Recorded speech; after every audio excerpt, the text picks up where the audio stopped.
Ito na yung kaya talaga yung bibili natin guys eh. Oh.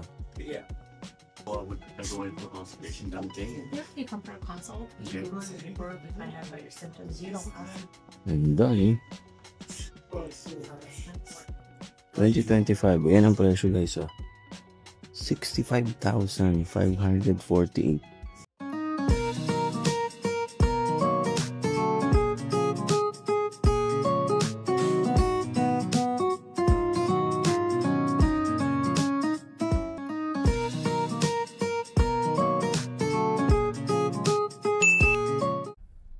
Hello guys, welcome back to the channel. Good morning, good afternoon, good evening kung nasan man kayo guys, no. So pero dito sa Vancouver, Canada, it's morning. So it's 10:55 in the morning guys. So ngayon papunta tayo doon sa dealership nitong ating sasakyan kasi maintenance checkup niya for today.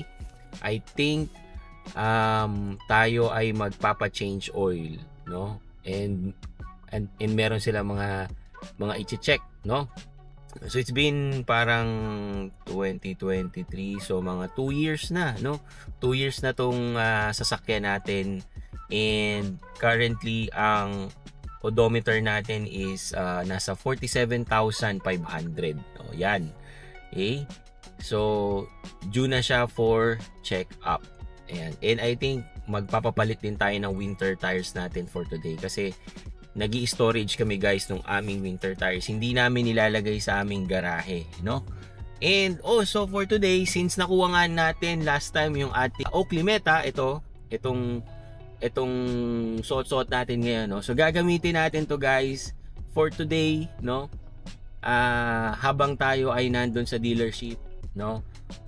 Susubukan natin yung kanyang quality, video quality, yung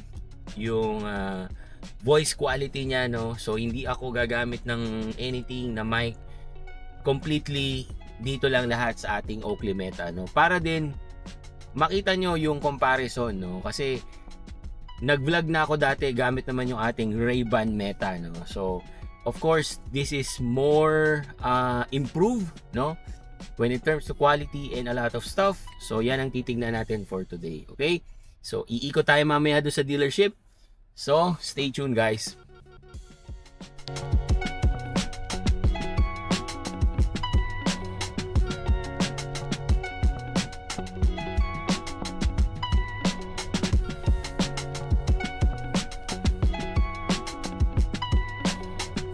So, ito guys yung view, no, ng ating Oakley Meta kapag tayo ay nagmamaneho. So, ano ba tingin nyo?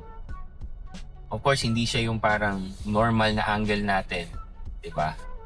Kasi this is actually designed guys para sa yung sa pagpo-post nyo easily sa social media nyo, no? Nang nakatayo yung orientation ng inyong video. Kaya ganyan yung kanyang size or yung kanyang cropping, no? Ayan. Ngayon guys, naka-maximum setting ako ngayon guys. So yung video is set up to 3K. Ayan. So sakto ngayon, ang ganda ng panahon, no?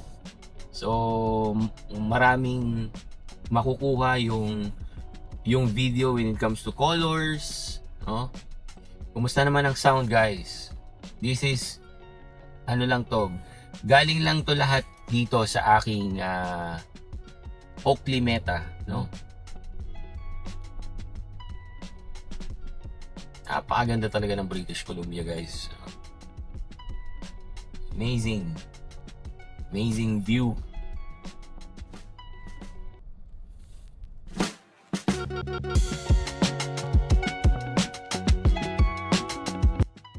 Okay, nandito na tayo sa Nissan guys.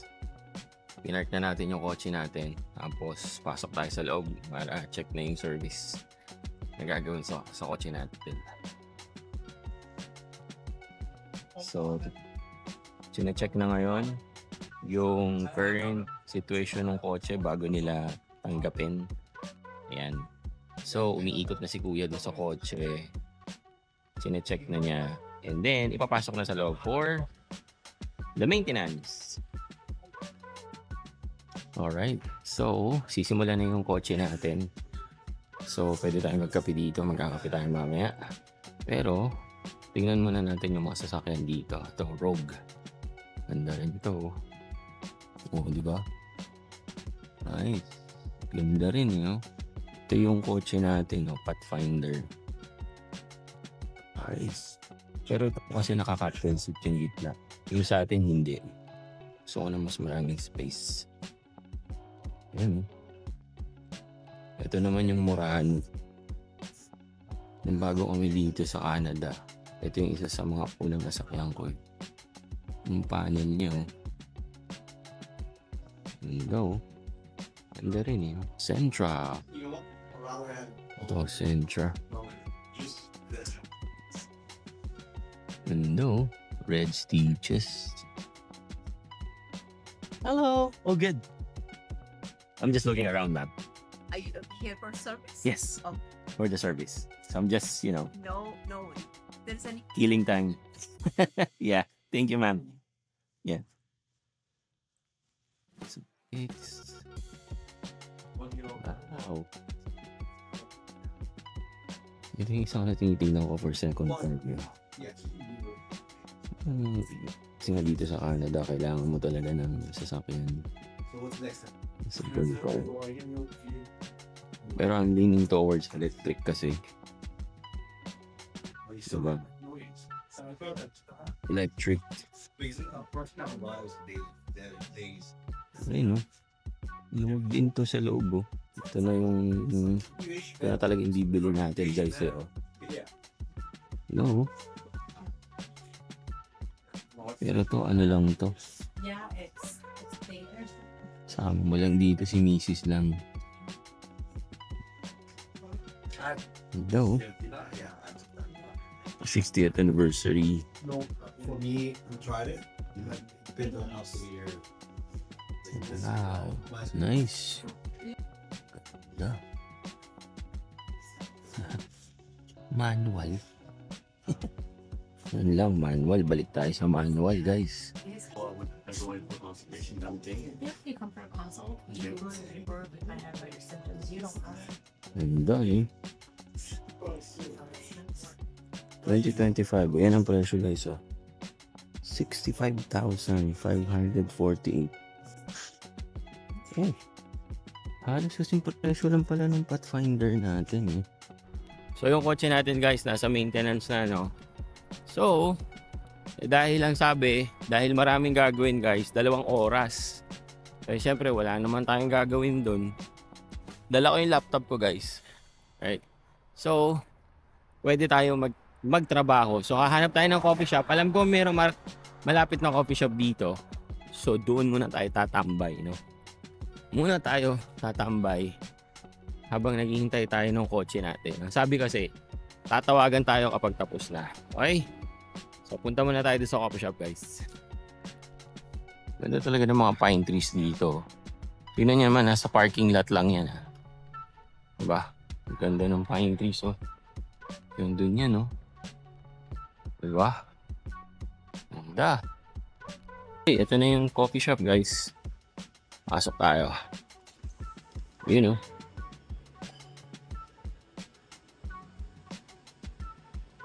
Alright. Tayo ng upuan. Tara lang tayo, guys.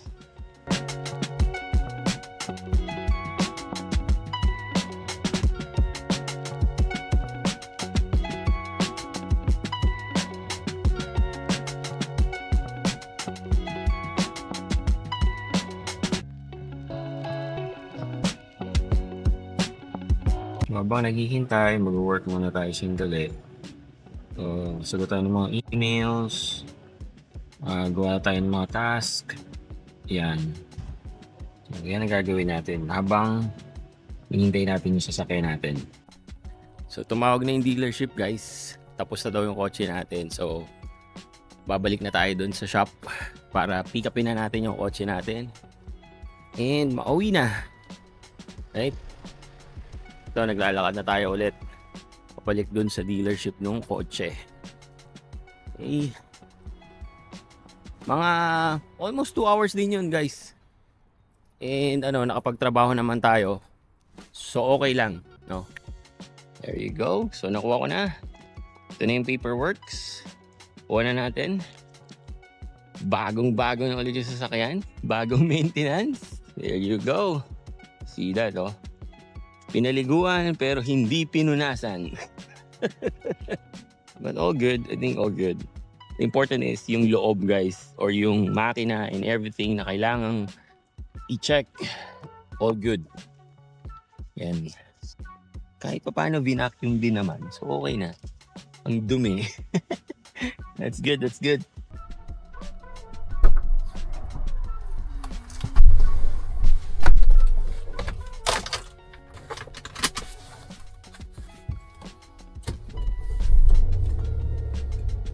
Okay guys, pauwi na tayo. So yun nga, no?